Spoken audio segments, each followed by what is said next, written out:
Baiklah, marilah saya jawab persoalan ini. Uh, Apabila dilibatkan dengan kerjaya seorang arkitek dan juga interior designer, ya, kita tidak mempunyai masalah bila melihat je statement daripada Menteri Agama sebegini. Ya, kita arkitek, interior designer semuanya berasa perkara ini tidak terkena direct kepada kita, tidak memberi kesan yang buruk kepada kita, sebab kita arkitek, interior designer kebanyakannya tidak mempunyai masalah stres, tidak mempunyai kejaya burnout, tidak mempunyai kejaya yang sampai kita give up dengan kehidupan, tidak ada depression atau apa-apa, hampir tiada.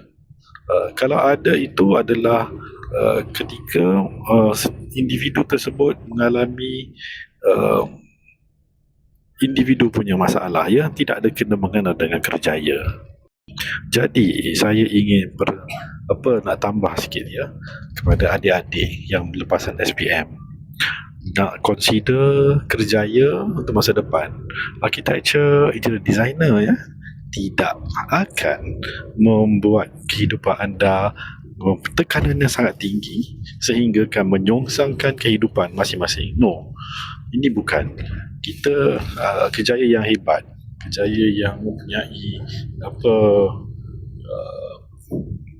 professionalism yang bagus, terbaik dari segi morality, masih mempunyai work life balance yang baik, mempunyai kehidupan yang bebas dari segi work life balance, bebas dengan kehidupan saya. Macam saya enjoy kejayaan saya, tidak ada tekanan daripada mana-mana pihak.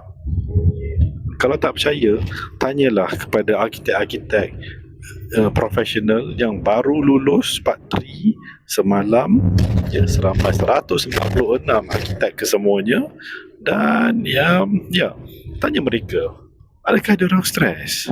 Diorang tak stres, diorang happy, diorang gembira, dan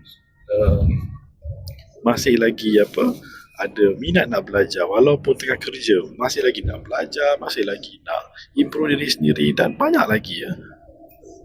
Saya sangat-sangat kagum dengan arkitek-arkitek Malaysia. Hebat.